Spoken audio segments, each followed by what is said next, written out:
Superfast पर आप सभी दर्शकों का बहुत स्वागत करती हूं। आपके साथ मैं हूं किरण यादव। खबरों का रुख करेंगे। यूपी विधानसभा में आज यूपी का अनुपूरक बजट पेश हुआ है, जिसके बाद पक्ष और विपक्ष सभी की प्रतिक्रिया सामने आ रही है। इसी को लेकर हमारी यूपी ब्यूरो हेड ने विधायक सुरेंद्र मैथानी, विधायक अजय सिंह और विधायक लोकेंद्र प्रताप सिंह से खास बातचीत की है। आप वो सुनिए।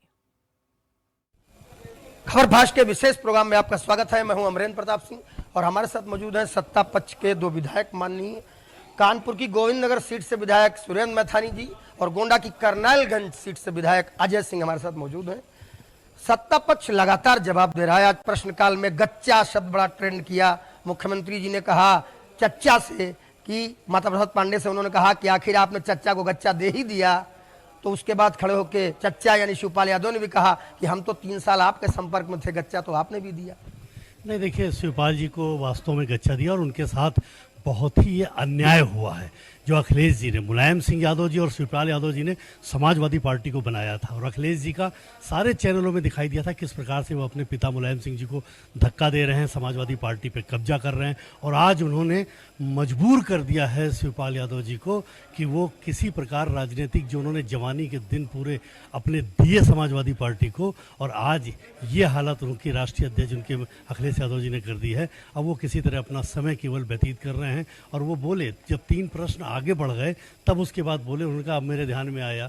तो अब वो बिल्कुल थोड़ा असमंजस में और थोड़ा दिमागी तनाव रहता ही रहता है कि एक भतीजा जो विदेश से पढ़ के आता है और दूसरे वो उसके चचा जो जमीन से पार्टी को उठाते हैं। ऐसे में बहुत बड़ा अंतर है, तो उनके दिल को तकलीफ होना स्वाभाविक है। ठीक है, बात कर लेते हैं। अजय जी, आप गोंडा से विधायक हैं। निश्चित रूप से गोंडा नेपाल के किनारे के डिस्ट्रिक्ट में से आता है। जनता की अपनी जरूरतें होती हैं और उसके लिए सरकार को समय समय पर अनुपूरक बजट जैसी चीजें लानी ही पड़ती हैं। लेकिन विपक्ष का आरोप है कि अभी पिछला ही पैसा ये सरकार खर्च नहीं कर पाई, तो नए बजट की आवश्यकता क्या थी? विपक्ष तो आरोप लगाता रहता है, उसकी आरोप लगाने की आदत है। हमारी सरकार ने पिछला पैसा लगभग खर्चा कर लिया है और जो नहीं खर्चा हुआ है वो अनुमोदित है खर्चा के लिए। और जो ये लाया गया है बजट अनुपूरक, उसका पूर्ण रूप से हम लोग उपयोग करेंगे और जनता की भलाई के लिए कार्य करेंगे। अच्छा, बिजली और स्वास्थ्य सेवाओं को लेकर लगातार विपक्ष हमलावर है। आप जवाब दे रहे हैं लेकिन विपक्ष संतुष्ट नहीं हो रहा है। दरअसल विपक्ष की जब सरकार थी तो हफ्ते में बिजली आती थी, 7 दिन रात और 7 दिन दिन। ऐसी घटनाएं पहले आपको सुनाई पड़ती होंगी। अब 18 से 20 घंटे हम लोग बिजली की सप्लाई दे रहे हैं। बीच में किसी कारणवश अगर कहीं 1 घंटे का भी गैप होता है तो उस पर आवाज़ उठना लाजमी है, क्योंकि आदत हो गई है थोड़ी। हम लोग भी उसी में हैं, उसी में आदत खराब है। ऐसी कोई बात नहीं है, विद्युत की पूरी आपूर्ति हो रही है। अच्छा, बाढ़ को लेके आप जिस क्षेत्र से हैं वहाँ समस्या मानी जाती है। बाराबंकी से निकलते ही चौका घाट से शुरू होकर और आपके क्षेत्र में सरयू घाट तक, क्या मान के चल रहे हैं कि सरकार ने इस बार कितनी राहत देने की प्रयास किया है जनता को बाढ़ से? बाढ़ पे सरकार बहुत सक्रिय है। आदरणीय मुख्यमंत्री जी का पूर्णतः सभी अधिकारियों को निर्देश था कि बाढ़ से कोई क्षति ना होने पाए। जो भी हम लोगों के विधानसभा में, अगल बगल विधानसभाओं में झुग्गी झोपड़ी टाइप के मढ़े जो भी गांव में थे, सबको पहले ही शिफ्ट करा गया था। सबकी व्यवस्था करा दी गई थी। सभी मवेशी पहले से शिफ्ट करा दिए गए थे। कोई समस्या बाढ़ से इस बार कोई जनजीवन की हानि नहीं हुई है। ठीक है, विधायक अजय सिंह ने अपनी बात कही। मैथानी जी, आपसे एक सवाल और कर लेते हैं और शायद आपका इसका जवाब देने में आपको अच्छा लगेगा। बजट, अनुपूरक बजट, निश्चित रूप से सरकार कहती है कि जनता की नई आवश्यकताओं को देखते हुए हम लाते हैं। केंद्रीय बजट भी आया तो यहाँ पे भी केंद्रीय योजनाओं को लेकर के भी कुछ चीज़ें होती जो रिलेटेड है राज्य सरकार से। लेकिन विपक्ष का ये कहना है कि ये सरकार उत्तर प्रदेश की जो है ये अब 2027 तक ऐसे ही कमजोर रहेगी जैसा हमने इनको लोकसभा में कमजोर किया। देखिए, योगी आदित्यनाथ जी महाराज के नेतृत्व में, माननीय मुख्यमंत्री जी के नेतृत्व में हमारी सरकार गरीबों को समर्पित हो रही है और एक एक मुद्दे पर हम संवेदनशील हैं। ये बजट उसका प्रमाण है। उपचुनाव में 1 सीट कानपुर की भी है। 10 सीटों में वो आरोप लगाते हैं विपक्ष वाले कि हम भाजपा को 66 से 33 पे ले आए हैं। तो 10 विधानसभा उपचुनाव में इसमें भी वो कह रहे हैं भाजपा को नुकसान पहुंचाएं। नहीं होगा, वो उनको चूंकि आदत है, झूठ फैला के अब काम करने की आदत पड़ गई है। और हम लोग वास्तविकता के आधार पर धरातल पे काम करते हैं और योगी आदित्यनाथ जी के नेतृत्व में सरकार को समर्पित करते हैं। 10 की 10 सीट भारतीय जनता पार्टी जीतेगी और कानपुर की सीट भी डंके की चोट पर हम जीतने का काम करेंगे। विधायक सुरेंद्र मैथानी कानपुर के गोविंद नगर से विधायक हैं और दावा करते हैं कि डंके की चोट पर कानपुर की सीट भी हम जीतेंगे और 10 की 10 विधानसभा उपचुनाव की सीटें भारतीय जनता पार्टी जीतेगी। विपक्ष पर उनका सीधा आरोप है कि भ्रम एक बार फैलाया, लेकिन अब जनता विपक्ष का फैलाया हुआ भ्रम जो है उसमें आने वाली नहीं है। लखीमपुर खीरी की मोहम्मदी विधानसभा से भारतीय जनता पार्टी के विधायक और विधानसभा की प्राक्कलन समिति के चेयरमैन लोकेंद्र प्रताप सिंह हमारे साथ हैं। बात करेंगे आज विधानसभा में एक चोटीलेपन के अंदाज में मुख्यमंत्री योगी आदित्यनाथ जी ने माता प्रसाद पांडे को इंगित करते हुए कहा कि चच्चा को आपने गच्चा दे ही दिया, और उसके बाद शिवपाल यादव ने भी आसन पर बैठे अध्यक्ष जी को देखते हुए कहा कि 3 साल हम आपके संपर्क में थे। अध्यक्ष को संबोधित करने का मतलब सरकार को संबोधित रहना। 3 साल हम आपके संपर्क में थे, गच्चा तो आपने भी दिया है। जिस पर मुख्यमंत्री ने कहा कि भतीजा बहुत डरता है चच्चा से, इसलिए गच्चा दिया है। देखिए, सदन में हंसी का माहौल था, कोई ऐसी बहुत बड़ी बात नहीं थी, मगर ये परिवार के संस्कृति की बात है।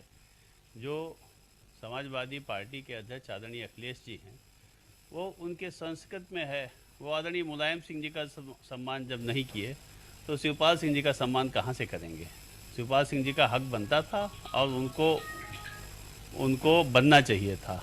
अब वो उनके पार्टी का निर्णय है, वो किसे बनाते हैं, इसमें हम लोगों को किसी प्रकार की कोई आपत्ति नहीं है। लेकिन गच्चा तो चच्चा खा ही गए हैं, इसमें कहीं कहाँ दो मत है। तो हमारे साथ जब रहे तो उनको पूरा सम्मान रहा, पूरे सम्मान के साथ उनको रखा गया। जहाँ तक वो जाना चाहे वहाँ तक उनको ले जाया गया। और हम लोग जानते थे ये टिकाऊ नहीं है, इनको वापस ही होना है हर हाल में, इसलिए और ज़्यादा आगे ले जाने की आवश्यकता नहीं थी। विद्युत को लेकर दूसरी बात है, बिजली को लेकर और स्वास्थ्य सेवाओं को लेकर विपक्ष कल से लगातार हमलावर दिख रहा है। सत्ता पर जवाब दे रहा है, लेकिन विपक्ष संतुष्ट नजर नहीं आ रहा है। विपक्ष का काम ही है विरोध करना, और यह पद्धति मैंने कभी तो अच्छी बात पर तारीफ करें, कभी जो अच्छे काम हो रहे हैं उन पर भी तो चर्चा करें, लेकिन उनका स्वभाव बन गया है कि उनको विरोध ही करना है, हर बात में विरोध ही करना है। तो जब विरोध करना ही एक नियत बन गई है तो हर चीज़ का विरोध करेंगे। स्वास्थ्य सेवाएं ठीक हैं, बेहतर हैं, बिजली की व्यवस्था पहले से बहुत बेहतर है। इनके कालखंड में समाजवादी पार्टी की जब सरकार थी तो ये अपना कालखंड भूल गए कि बत्ती आती नहीं थी साहब। आज तो स्थितियाँ है कि लाइट जाती नहीं है। आदमी किसान जो सिंचाई करता है, आज किसान को डीजल की आवश्यकता नहीं पड़ती है, इतनी बिजली जाती है। और तब बिजली जाती नहीं थी, एक तरफ मोटर चलाते थे, घर तक पहुंचता था आदमी, पता चला कि बिजली चली गई, फिर भाग के जाता था, फिर मोटर चलाता था। प्रत्येक गांव का विद्युतीकरण हो गया। 40% गांव में बिजली नहीं थी, आज हमारी सरकार ने प्रत्येक गांव में विद्युतीकरण कर दिया है। गांव हर कोई ऐसी विधानसभा नहीं है उत्तर प्रदेश की जहां 2-4 33/11 के पावर हाउस न खुल गए हों। मेरी अपनी विधानसभा में, मोहम्मदी विधानसभा में 8 पावर हाउस मैंने नए बनाए हैं, जो कि उपलब्धि है। तो ऐसे हर क्षेत्र में काम किया गया है। स्वास्थ्य के क्षेत्र में भी हर जगह पे हेल्थ ATM लगवाए हम लोगों ने, हर जगह अपने PSC CSC पे। अब वो मुझे हंसी आ रही थी, एक माननीय सदस्य कल कह रहे थे कि PSC पे लीवर और किडनी, हार्ट और कैंसर का इलाज नहीं होता है। जो अनुमन्य बीमारियां हैं PSC पर उन्हीं का तो इलाज होगा। हार्ट और किडनी और लीवर का इलाज PSC पे नहीं हो सकता है, लेकिन वह उनकी सोच है, उनकी सोच पर तरस आता है। अच्छा, विपक्ष अनुपूरक बजट जो आपकी सरकार लाई है उसको लेकर भी हमलावर है, सवाल उठा रहा है। वो कह रहे हैं कि पिछला बजट जो था, जो मूल बजट आया था, उसमें ही अभी बहुत सारा पैसा बकाया है, सरकार उसको खर्च नहीं कर पाई है, और ऐसे में अनुपूरक बजट लाना। और एक और सवाल को लेकर विपक्ष उस पर भी पूछना चाहेंगे हम, कह रहा है कि ये जो इतनी कड़ाई दिखाई जा रही है लव जिहाद जैसे मामले में, जो कहा जा रहा है कि आजीवन कारावास होगा, यह आपत्तिजनक है। देखिए, अनुपूरक बजट तो आना ही चाहिए। प्रत्येक विभाग को विकास के लिए बजट की आवश्यकता होती है, और इस नाते जैसे परिवहन है, स्वास्थ्य, ऐसे तमाम सभी कई विभागों को अनुपूरक बजट से आच्छादित किया गया है। अब वो सरकार की अपनी योजना है। हम लगातार विकास की ओर बढ़ रहे हैं, उत्तर प्रदेश विकास की ओर बढ़ रहा है, और बिना बजट पास किए हम विकास की ओर आगे नहीं जा सकते। लव जिहाद में आजीवन कारावास, लव जिहाद तो एक बहुत बड़ी समस्या है साहब, और इसको लेकर के मुझे लगता है कि जो भी सख्त से सख्त कानून बनना चाहिए वो बनाना चाहिए।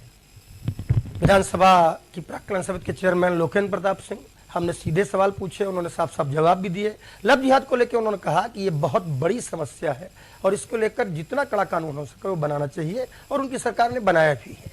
विपक्ष कितना भी हमलावर हो, उनका साफ कहना है कि विपक्ष को विरोध ही करेगा, जबकि सकारात्मक विपक्ष की भूमिका अगर विपक्ष निर्वहन करे तो कभी कोई अच्छा कर रहे हो तो उसे अच्छा भी कहना चाहिए। जैसे एक किसी सदस्य के द्वारा पीएचसी पर प्राथमिक स्वास्थ्य केंद्र पर किडनी, लीवर और हार्ट के इलाज की बात कही गई, तो उन्होंने कहा मुझे हंसी आई कि ऐसी बातों पूछते हैं। प्राथमिक स्वास्थ्य केंद्र पर जो अनुमन्य बीमारियां हैं उनका ही इलाज संभव है, बड़ी बीमारियों के लिए बड़े सेंटर काम करते हैं। वीडियो जर्नलिस्ट समर के साथ अमरेंद्र प्रताप सिंह, खबर फास्ट, लखनऊ। बढ़ते